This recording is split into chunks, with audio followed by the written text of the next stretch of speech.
Excellent. Good afternoon, everyone. Welcome to the Digital Ethics and ePortfolios Visibility of Labor workshop. We are so glad to have you here. I'm Morgan Gresham. I'm at the University of South Florida, St. Petersburg, and I am joined today by Megan Mize and Sarah Zerhelen. And we are going to get started here in just a second. If Sarah will go ahead and advance our slide, I'll give you a quick session overview. I have the easy job today of getting us started, and then as we get further on, I'll be passing off to Megan, and Megan will pass off to Sarah, and we'll have some very text-heavy slides a little bit later on. So if you do want to follow the link that has been posted in the chat, you can follow along with our slides, but we are so happy to have you here. Welcome. Today, we're going to give you a very brief history of the ABLE Task Force. We're going to very quickly let you meet our principles on digital ethics and ePortfolios, and then we're going to focus in specifically on the visibility of labor. We'll talk a little bit about issues in care work. We'll talk some about some of the case studies, and then we are going to tell you about and invite you into the mapping project on ePortfolio labor. We want to make sure that this labor is recognized as much as we are able to do that. And then we should have some time for questions at the end. We can go on to the next slide. We have a link here for you to access the slides, and then there's some additional documents that are available in that link as well. So our ground rules for today: everybody is here to learn and challenge their preconceived notions and biases. We want to listen without judgment. We want to be open to receiving feedback. We will discuss arguments and not people, and we will keep the details that people share in small groups confidential. This is a good time to say that this is being recorded, and if you would like to change your handle, or if you would like to turn off your camera or mute yourself, feel free to do that. In a second, I will invite everybody to introduce yourselves. So if you want to do so in an anonymous way, you will have an opportunity to do that.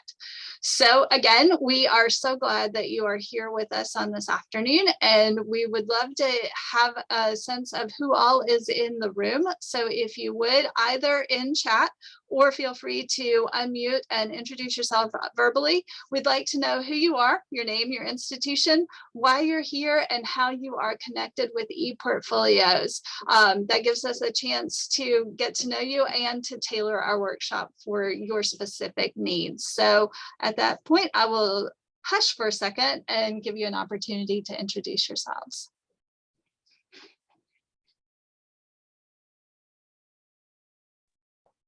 I'm Colin Stapp. I'm at Chemeketa Community College in Salem, Oregon, and our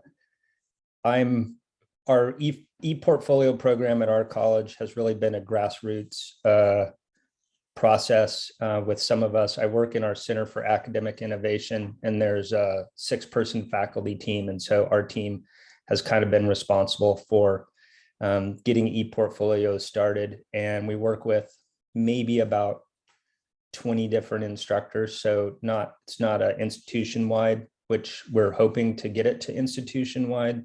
And I'm here today just to learn more about that,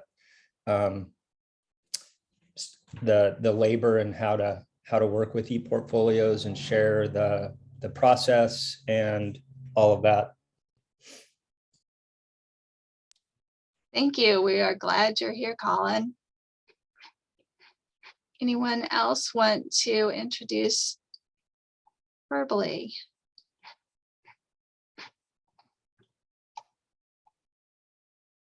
I see Kate and Teresa, Laura, Peter, Megan, Pablo have all introduced themselves in the chat. We'll take just another minute in case anyone else wants to make a brief introduction.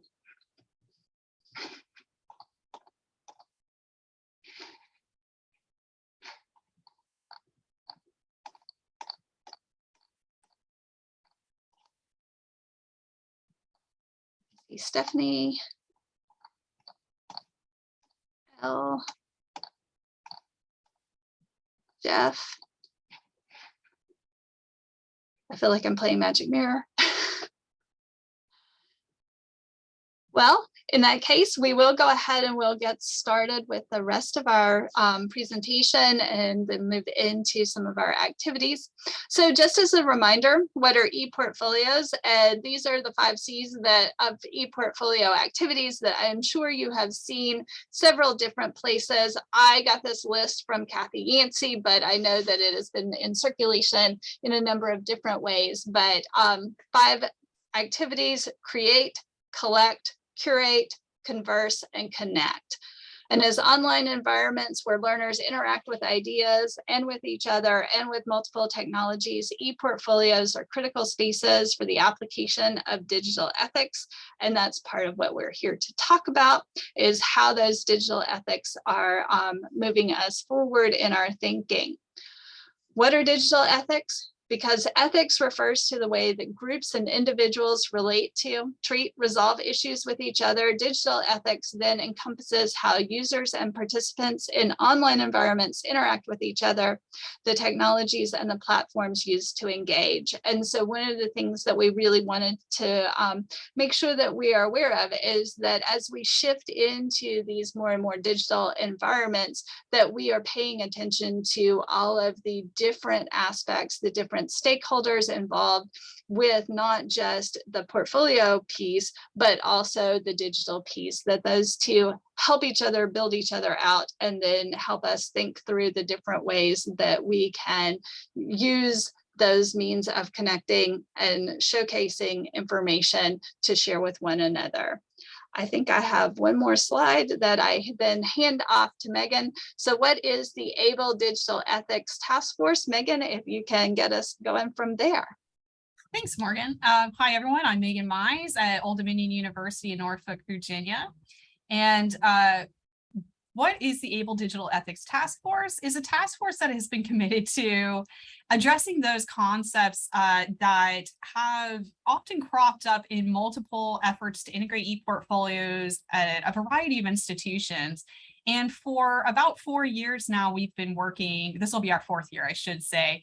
But these questions about ethical practice in connection to portfolio work have always existed. And we noticed in things like ABLE's annual meeting or the ePortfolio forums that we were seeing the same questions come up again and again. And we were watching colleagues at various institutions answer or address or struggle to address those questions and basically reinvent the wheel when this large community, while we may not solve every problem, we already had strategies that had been tried or tested or proved effective elsewhere. So we thought, what if we joined forces? What if we created kind of a field standard where we very explicitly point out what we think are primary ethical concerns in practice for ePortfolio work, and move beyond just talking about what we think a problem is, but how we might solve it. So here you can see our lovely faces from the task force as it existed this past year. And soon we're going to be putting a call out for new colleagues to join us. So if you're interested in the work, we hope you will. And if you'll go to the next slide. As I said, the point of the principles is to articulate these ethical concerns in a way that the community can hopefully find them, share them with their own institutions, have the support of a field of practitioners who agree that these are valuable issues to take up that inform our decisions about how ePortfolios are used or what technologies we work with and how they're integrated at the course program and institutional level. And when we wrote these principles, which you can see soon in the chat, we'll have the link to the principles, and we're in version 2. There will soon be a version 3. Each principle has distinct components. So first, we have a statement or an overview, this kind of short, easily to share comment about what we think the issue is at hand. We then offer strategies for supporting individuals engaging with that problem. So we also make sure that we think about each stakeholder, the student, the faculty member, the administrator, staff. We then offer scenarios to kind of illustrate what we mean. by those. You're doing a wonderful job, Sarah. So we offer scenarios. So because, ethical concerns can sometimes be hard for people to wrap their minds around, how might that actually look in practice? And then we end each principle with a series of resources so that, you or whoever you are conversing with might see the kind of scholarship or theoretical frameworks for how those principles have been enacted. And if you see the next slide, when we first started, we had big eyes. There are a lot of ethical concerns anytime we talk about digital ethics and portfolio practice, but we managed to kind of pare them down to these principles. So I'm going to read them out. We have a principle on practice, diversity, equity, inclusion, belonging, and decolonization, promoting awareness, supporting portfolio work, the visibility of labor, evaluation e-portfolios, accessibility, privacy concerns, content storage, access to technology, respect for authors' rights and reuse permissions, cross-platform compatibility, and consent for data storage. And some of these in our next iteration will be kind of reduced and collapsed together because we saw overlap. But today we're really focusing, thank you, Sarah, you're doing great. Today we're really focusing on the visibility of labor. We have a webinar series where we're diving deep into each of these principles to explore them, to see how we've designed them and find any gaps that we might have. But if we go to the next slide, we'd like to, before we share what we think we mean by e-portfolio labor and visibility of labor, we would like to have a short activity where we invite you to answer the following questions using a Padlet. And if you cannot access a Padlet, you are welcome to write it on a sheet of paper or in the chat. But we would like you to pause and reflect on what kinds of work do you think of when we say e-portfolio labor?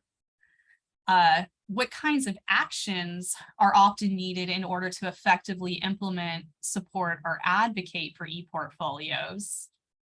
And what differentiates e-portfolio work from other forms of institutional labor? And you can answer just one of those or all of those, but we're going to give you a few minutes to reflect and write responses, and then we'll discuss.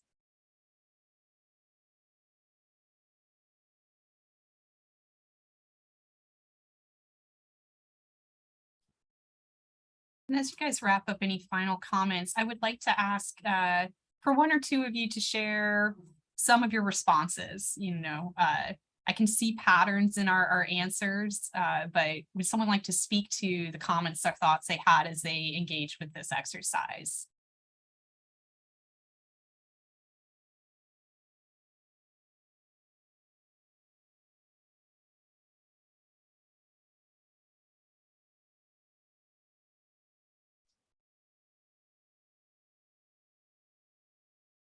I'm terrible at doing the 30-second silence. So I'll say this.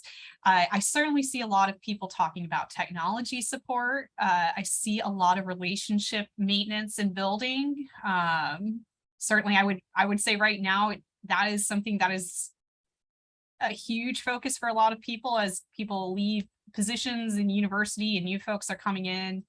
I see comments on institutional outcomes, employers, the need for upper admin support, for resources, funding, determining the value of this kind of activity, because, and I saw this a few different places, it can be devalued or undervalued, especially if it's not woven through courses or tied to things like assessment or seen as a return on investment for the institution.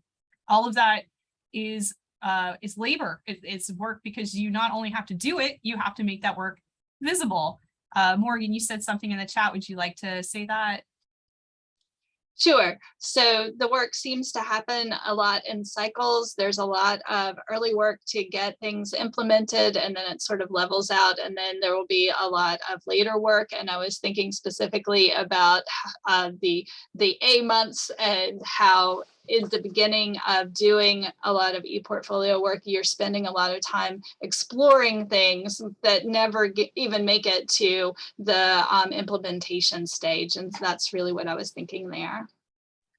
And I love that. Plus, we have constant onboarding of new faculty, new administrators, incoming students. That population is frequently changing. So you also have to analyze the needs of those folks because they're going to change over time. So thank you for engaging with that. That's, we're in agreement. Much of what you said is what we too would consider labor. And much of that, I think, is what we would say not as visible or not as valued. And so, Sarah, if you would progress to the next slide. So the task force talked about that, and I actually think we're going to see a lot more discussion of labor in academia in the coming years. But to take it back to the principals, we wanted the field to kind of announce what we think is best practice in terms of ePortfolio labor. So I hope you'll forgive me for reading to you, but I'm going to, because I think it's important to illustrate what we mean when we say we offer principles. So first, you'll see our short statement in italics for the visibility of labor, which reads, the labor required by students, educators, and administrators to create, develop, implement, support, and evaluate ePortfolios should be visible, sustainable, compensated where appropriate, and counted towards evaluation and advancement. We then offer a rationale that expands on that principle in case someone is unclear about what we mean in that short statement, that short declaration. So our rationale is learning is invisible labor.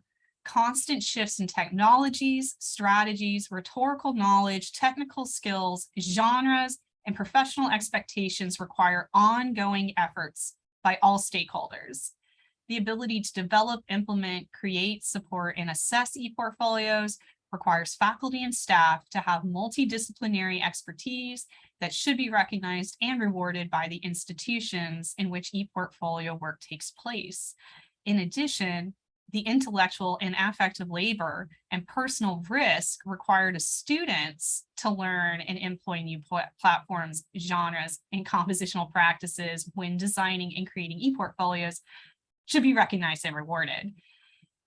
And many of us in this room, I imagine, can see elements of our own experiences where perhaps a well-intentioned initiative just said, hey, we need ePortfolios, we should buy a platform, someone have ePortfolios, and maybe someone's excited about it and that's labor that just sits on them. They become the go-to person, and maybe that doesn't count towards promotion and tenure or advancement, or they don't get time release, or there's not additional compensation, or there's not additional resources. So that's kind of the context within which we started coming at this principle. And with that being said, I'd like to hand it off to Sarah to kind of name that more specifically and offer us a framework to think about that kind of labor that is expected or necessary, but not necessarily seen. Thanks, Megan. So I want to take a slight turn here and thank you all for your patience a few minutes ago as I was struggling with the links. I always have such a great experiential example of what I'm getting ready to talk about. So when we started talking about visibility of labor and the idea of having a workshop around it, I think one of the things that came up on the Padlet that someone posted was about how there's such a diversity of experience across campuses. In some places, whole offices are created and devoted to ePortfolios, and in other places, it's a few faculty, and it's coming from lots of different directions, essentially, and with different amounts of energy, put it that way. So we discussed care work as one way into really highlighting the invisibility part of it.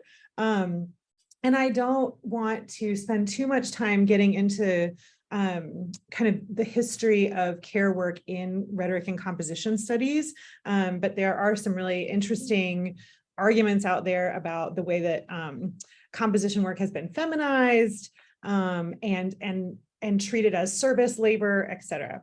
So without digging too deep, and if you want to have a conversation about that later, I would love to. But I wanted to kind of highlight a few of the features of care work, which is actually a term that comes out of the medical community, and particularly thinking about people like CNAs and nurses, in-home care, places where people do work in the service of or in support of others, that has traditionally been unpaid, uncompensated, unrewarded, historically is very gendered, very feminized. More recently, it has been figured a little bit as the kind of work that keeps the world running and work that is difficult to document as labor. And I think this feeds into some of our questions about how does ePortfolio work situate itself in the institution a little bit differently than some other work that we do. It's in many ways hard to put on an annual report. It's thinking about all those things that are hard to report on. And so a few examples, and then we're going to actually look at one of the scenarios that we wrote for the principals to work through this. But I was trying to think about it from 3 different positions. One of those being the student and the invisible labor of students. And the rationale that Megan just read started with learning is labor, right? And we often don't see it as such, the kind of cognitive affective load that is required of learning. There's also the emotional aspect of that, right? And the relational. And so many of you have probably experienced this in the classroom. If you have set aside time for students to work on their ePortfolios, you might notice one student realizing that another one is struggling to format their photos and captions, and they pause what they're doing with their own ePortfolio and they turn and take their time and energy to help that student. And this is, of course, this is things that students do all the time to help each other and support each other. But that is exactly the kind of labor that we have a really hard time evaluating in the classroom. We have a really hard time noticing in large classrooms. You know, if you have a bunch of students, you can't see every time somebody does that for someone else. And yet this is the kind of invisible ePortfolio labor that really makes it possible for all the creators to make something in a classroom.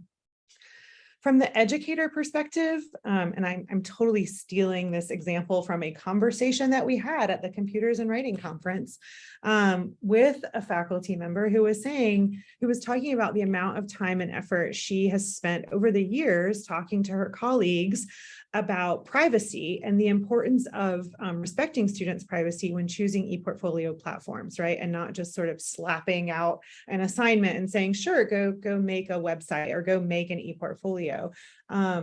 All of that time and energy doesn't go in her annual review, right? It doesn't go anywhere in her CV. It doesn't fit anywhere in her sort of professional materials. And yet that's a lot of talking at faculty meetings. That's a lot of taking other faculty out for coffee. That's a lot of reviewing assignments and syllabi and trying to get people to care about something that she knows matters, that really goes unnoticed. And then there's the technology. And I think that this is actually overlaps with a lot of the comments that people were making in the Padlet. But the expectations that we bring to the technology that we use is that it will just work, right? And when it doesn't work, everything that goes on behind the scenes to make it work is invisible, right? So we often, often our relationship to our technology isn't visible until it breaks. And that is the moment in which we become aware of how much invisible work is going on behind the scenes. And this happens in lots of different ways. So using a few of those examples, I want to turn and actually look at one of the scenarios that we wrote for the principals. And as Megan was saying earlier, we wrote several scenarios for each principal, really trying to envision the different stakeholders for ePortfolios. So some of our scenarios are written from the student perspective, some are written from administrator perspectives. This particular one is written from the educator perspective. And so it starts out and it reads as follows. You are an educator required to incorporate an ePortfolio element into your course design. To do so, you take part in professional development offered by the university, which provides time and space for you to become familiar with the critical underpinning of ePortfolio pedagogy, the technology involved, and related instructional design components, such as assignment design, support, and evaluation. And so I would love it if somebody could just maybe pipe in for a second and mention where, if I suppose, and where do you see care work perhaps happening in these efforts? Or is there a place that you see work happening that might be easy to miss or ignore? And if you see it, do you have any thoughts about ways it might be documented? I'm just wondering if anybody has thoughts about that, and I'll pause.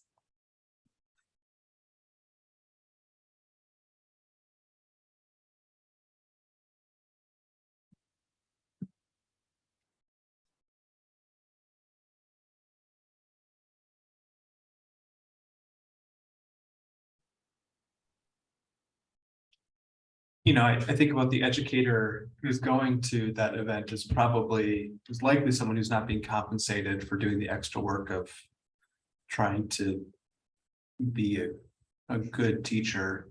The other thing I think about are the people who are putting on the workshop. It might be part of their salaried position, but in terms of the visibility of care work, are likely staff who folks will forget about after they leave the workshop. Because of all the sort of faculty staff, stuff. Yeah, all that stuff. Yeah, and Morgan, I think what you wrote in the chat, yeah, you don't get credit. Yeah, Kate, there's a lot that can be packed into that support element. Yeah, documenting is really tough.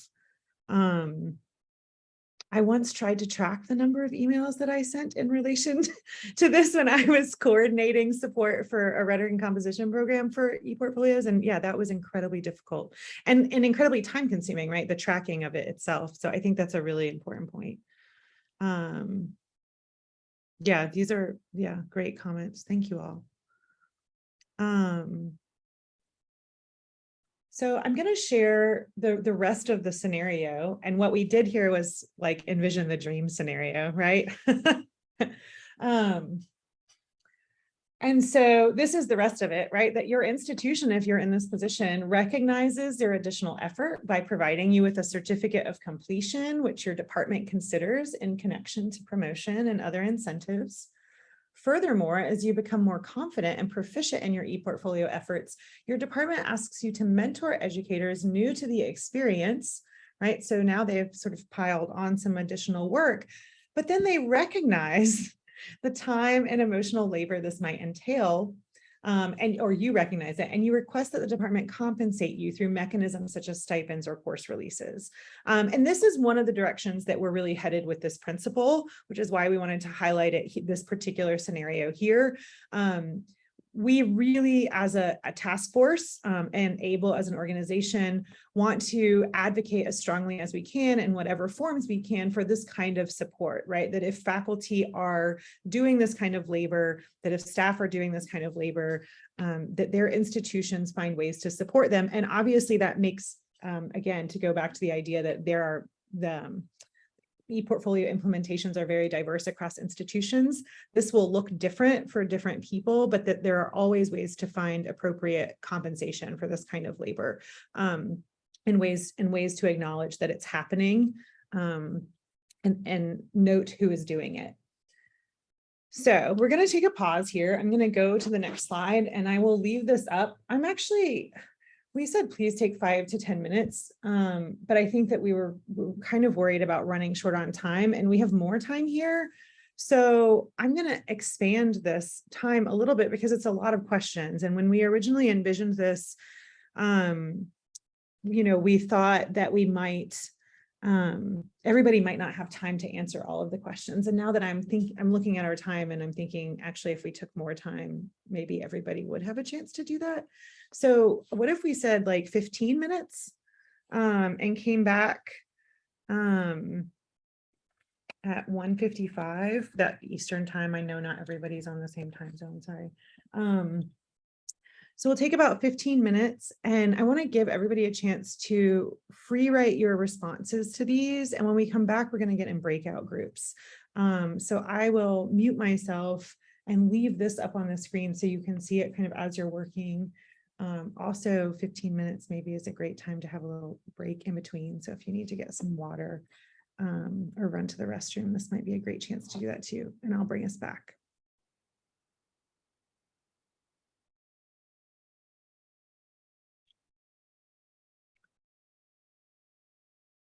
So our 15 minutes or so is about up, and I'm gonna bring us back together momentarily, and try to take it to the next slide here. What we're hoping to do, and I'm fingers crossed that this totally works, is spend a little bit of time in breakout rooms, talking in small groups about this, and then coming together to discuss some of what we've talked about and put together in small groups. So I've kind of set up some breakout rooms for us, and I'm hoping that this link actually, okay, Megan got it in there too. Yeah. So this is going to actually take us to the space, and these are Google Slides, and I went ahead and just listed names on the slides so that everybody would know. So Morgan is going to have a group and Megan is going to have a group. And then those of you, when I open the rooms, who aren't invited to join a room, you're just going to hang out here with me so that some of us are staying in the main room and can come back.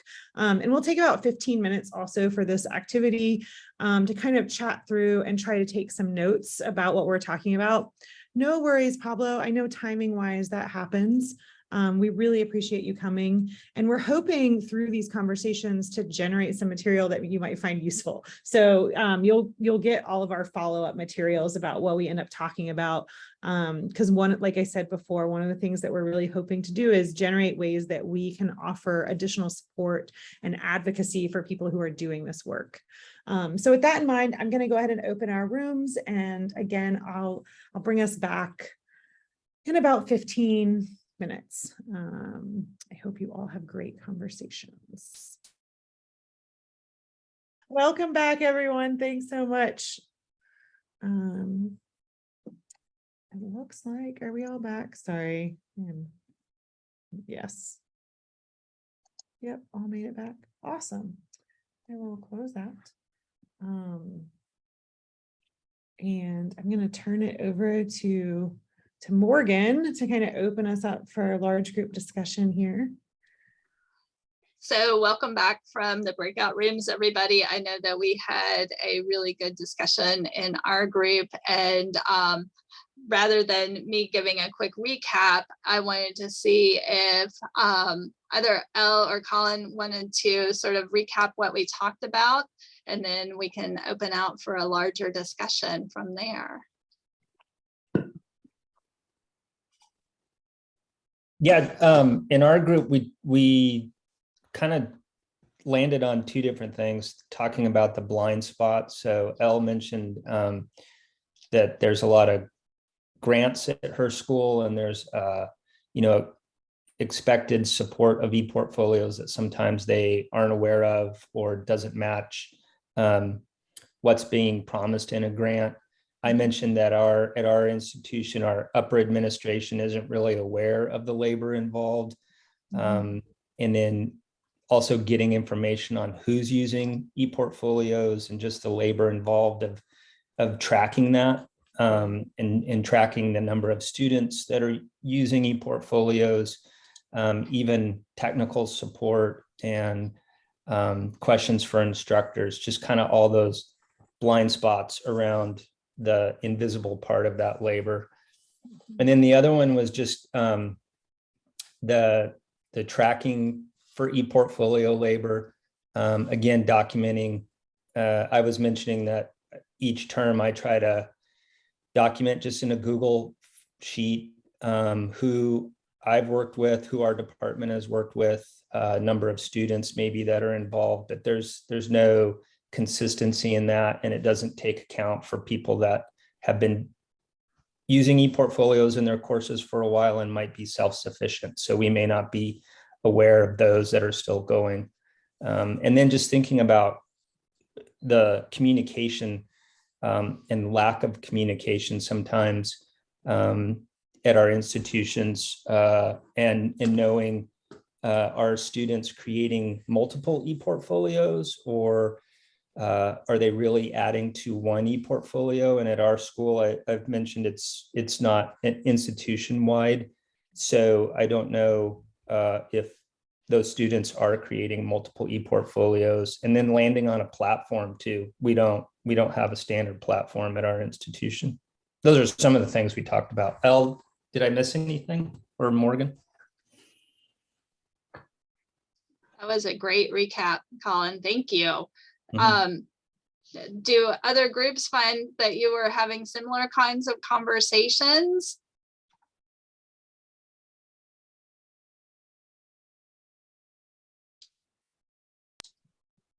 I'm happy to get ours started because we were awesome. Shout out to group 2. Yeah, I mean, everything that you said, absolutely Venn diagrams with some of ours. We also really focused in on the ways in which institutions kind of expect these primary movers to become experts in addition to the work that they currently do. And the precarity of that, when it's maybe 1 or 2 individuals who are well versed, are the motivating inspiration behind things, because if that person were to leave or change positions, your portfolio initiative likely collapses. So even the work of future proofing your program, making sure that it's institutionalized or that support would be able to continue beyond you, that is invisible work. That the universe, like the question of who benefits, well, the institution benefits, but you're the one doing the work to make sure that it carries on beyond you, because you're likely care a lot about students and faculty and your peers. And we looked to, we talked about the, you know, Jeff, and I'm just bogarting your work at this point, so if you want to expand on it, but I was going to talk about the massive impact of upper admin and their support and the resources an institution throws behind you, because that's where they indicate something is valuable or it is not. And I'll stop there if anyone else in my group would like to say more.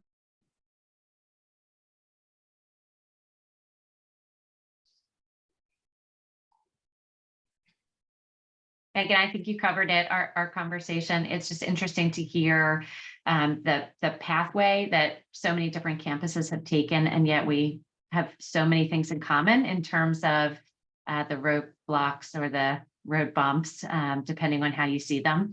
But also some pathways to success, and thinking about creative partnerships and, you know, the who of the work and how to create a framework institutionally that is sustainable, right? And that really engages the partners across campus who have some capacity to be able to do this in a meaningful way with students, and how important it is that that's a shared ownership.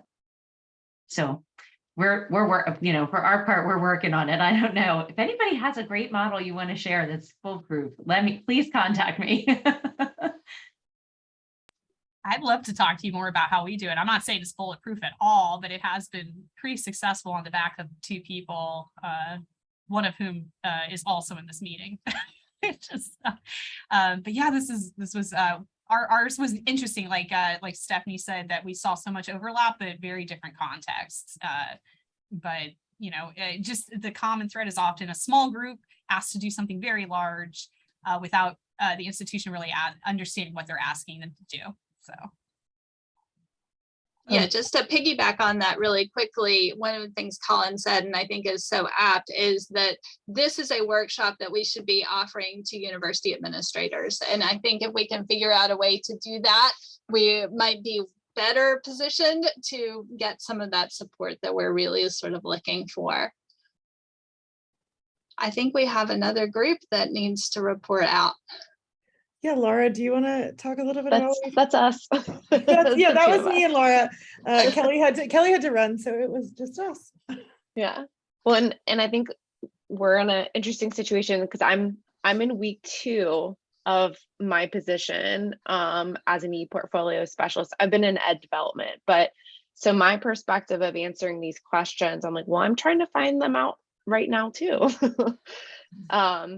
But from what you all have just said, that resonated with me, as previously a director absorbed some of the e-portfolio work only because she knew it was important and it needed to continue and wasn't part of her official job duties. And so just like in her words, kept the lights on until this position, my position, reemerged like 4 years later. Yeah, and so thinking about that sustainability and like and being able to institutionalize this knowledge so that it does continue, I think that resonated with what you all were just talking about too. And then also the tracking. So how can we capture this work from like working with students, and we're thinking about resources, how are we sharing resources to track what we're working, etc. Yeah, and actually, Laura had the great suggestion when we were chatting. That was like one of the ways, I mean, there's the sort of like tech ways, right, that we track like number of users and number, but we were also talking about sort of like tracking engagement with resources as a way to think about how many people are using the work that these ePortfolio practitioners are creating, that often can be forgotten. And so I found that really helpful as a way to think, because my institution is currently in a bit of upheaval about their program because of a lack of energy from upper administration around the sort of work that we're doing. And so I thought that we had a really valuable conversation, because I feel like Laura's in the opposite place, where they have a new gen ed curriculum that's getting rolled out, and like reflective practice housed inside an ePortfolio practice is a really important part of that. And so it's getting the kind of attention and emphasis that we had here in like 2014 and has sort of gotten forgotten. And I think there are all sorts of reasons for that that are worth like deep diving into, but they're so institutionally specific that it gets hard to necessarily say that they exist across contexts. But I found that really helpful. I also found, we talked a little bit about blind spots. And I was remembering the presentation at ABLE from IUPUI talking about advisors. And then Laura brought up like thinking about the other people who interface with students, as well as their co-curricular and extracurricular activities and how those get brought into the fold of ePortfolio work. And I thought that those were really great points. Yeah, that I want to think more about in terms of this kind of visibility of labor.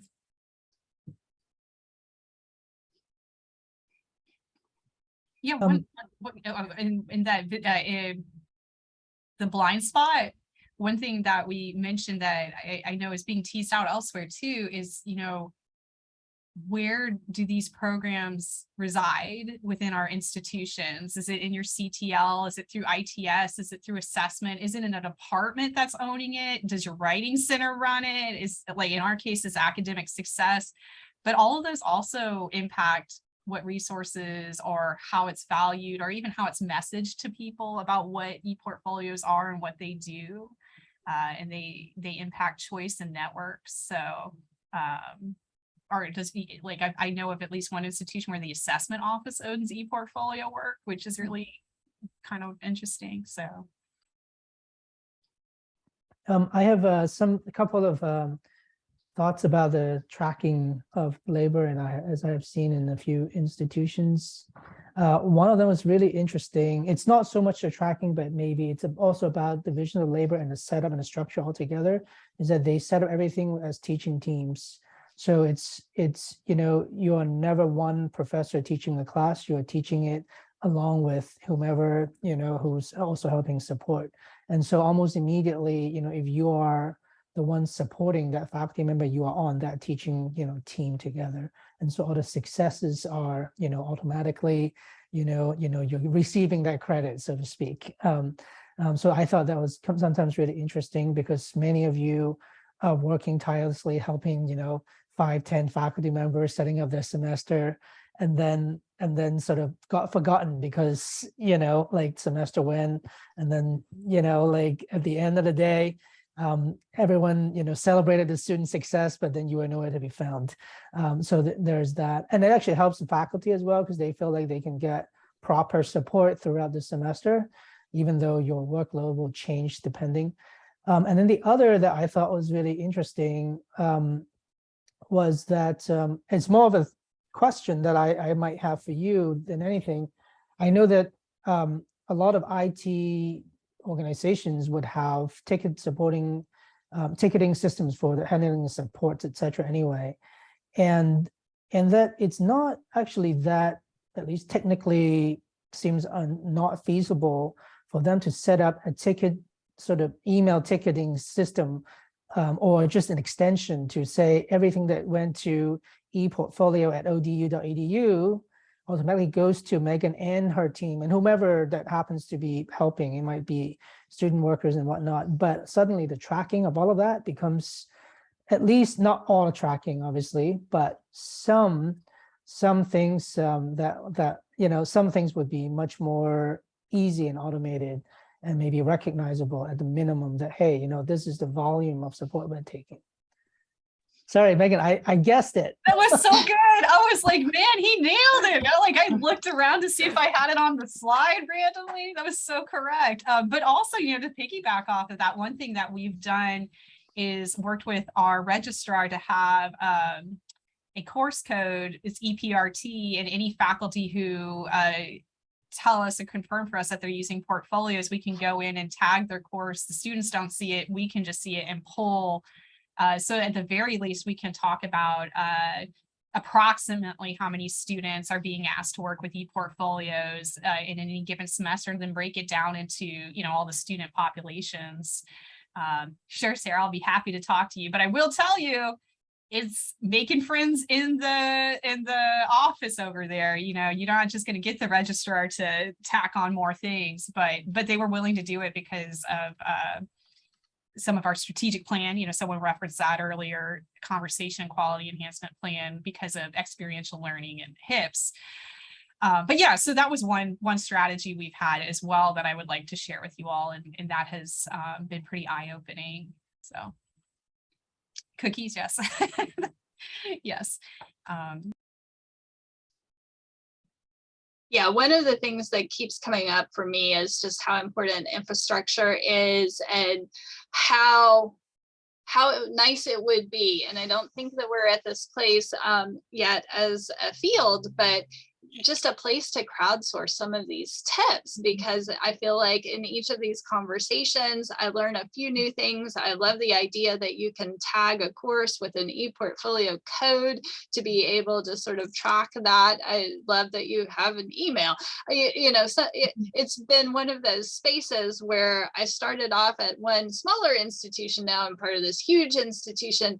All of the things that we had been doing to sort of manage some of this labor are now all in disarray. And how do you get back to a space where you can suddenly have some of that infrastructure back in place? And so if we have just a place that we could sort of crowdsource that information, I think that would be helpful, as well as really trying to push out some of this information up to upper administrators. I really love that idea, and I'm probably not going to let that one go for a while. Yeah, I think there's a nice list building here of some real practical takeaways.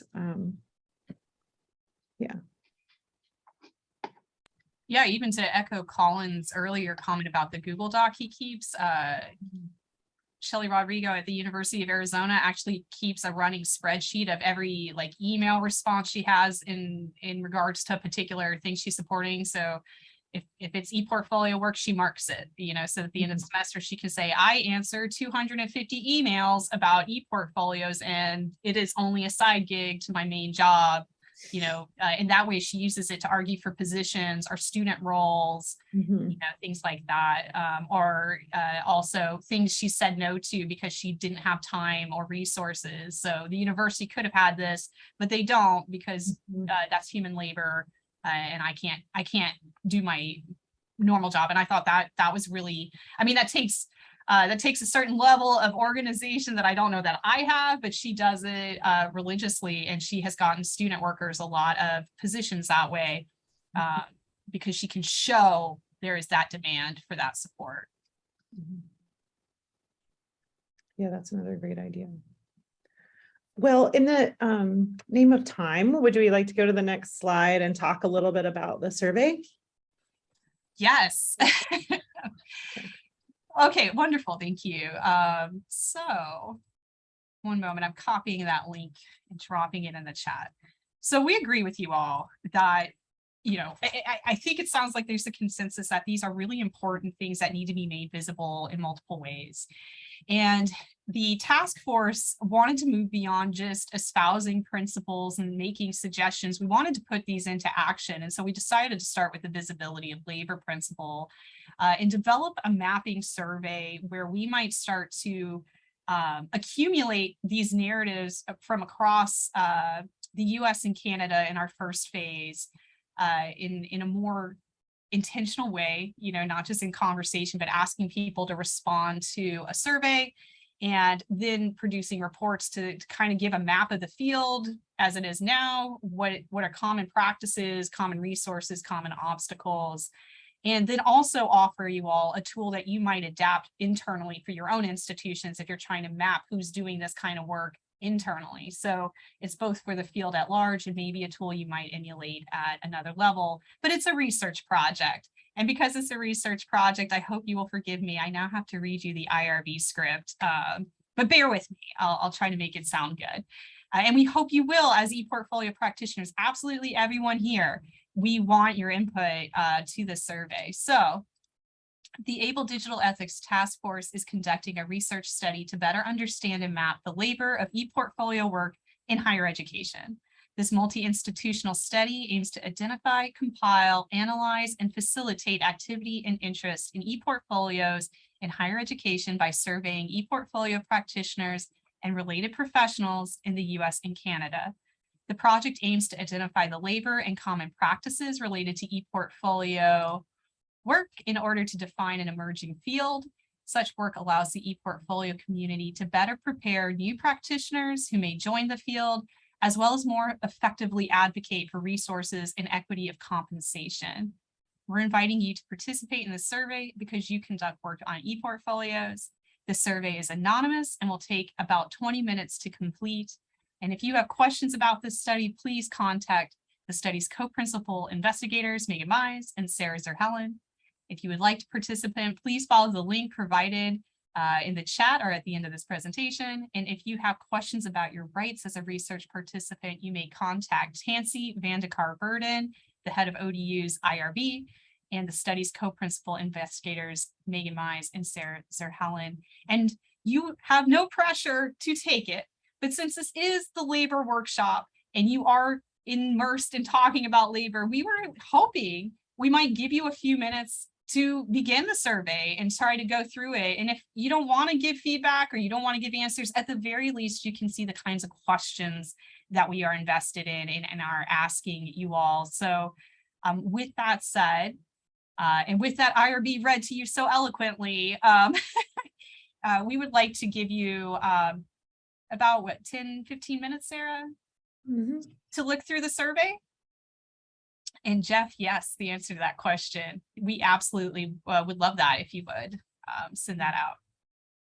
Because our hope is to get as many people who touch ePortfolios as possible. And you'll see in the survey, it asks administrators, it asks support staff, it asks grad students, it asks faculty. We're looking for everyone who touches it in some way, Yeah, I wonder if just kind of looking at our time, Yep. yeah, and just knowing it's, we said it would take you about 20 minutes to take the survey, and we weren't lying about that. We do recognize that there are some real time considerations there. It's a lengthy set of questions because we're trying to, I think, as several of you noted earlier in our conversations, document some pretty disparate practices that look very, very different in different contexts. So with that in mind, maybe what we'll do is come back and, about 2:46, that in about 10 minutes, it's different in different people's time zones, just so that, and recognizing that you may not have finished the survey by then, but that you may have questions.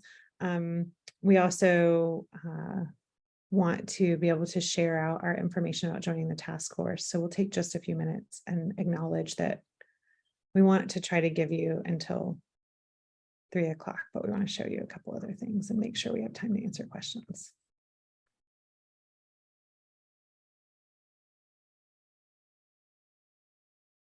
So just for the sake of time, and to make sure that if people have questions, they have a chance to ask them, I want to bring us back, if you don't mind pausing wherever you are in the survey at this point. And I want to just walk us through a few of our final slides, and make sure that we have time for questions. Oops, sorry about that. We did want to let you know that we have a few more upcoming workshops. There's going to be one for accessibility in October and one on our consent and privacy principle in December. We're actually collaborating with ePortfolio Australia to do a different version of this workshop later on in August. And we don't have this on the slide right now, but if you are interested or you want to pass it on to somebody else, it's going to be quite late if you're in the Eastern time zone. I think it will start at like 7:30 p.m. on August 24th, but I would be happy to send to share that information on with to anybody who might be interested. And it will be slightly different, but a lot of the same questions that we asked today, and thinking about them in the context of Australia and New Zealand populations largely, and how they use ePortfolios. And then we also have a link here to a lot of the task force scholarship that has been published about the principles and how they've been implemented in different ways, that gives some other examples that you might find useful in your local context. And again, all of these links are on the slideshow as well. And then I also wanted to make sure that we got here. If anybody wants to join the task force for our 4th year, we would love to have you. We have a short Google form that we ask that you fill out just to get to know you a little bit better and your interests. And we ask that you do that by September 15th. Again, we're happy to answer questions about that too, if you have them. It's kind of why I wanted to show these slides before we took questions. And I know Megan will share this also in the chat. One of the things that we've been trying to do throughout this year, as we've shared these workshops on different principles with people, is get feedback about what was useful and what was not, so that we can apply that in the future. This is a much shorter survey. It just asks you a few questions.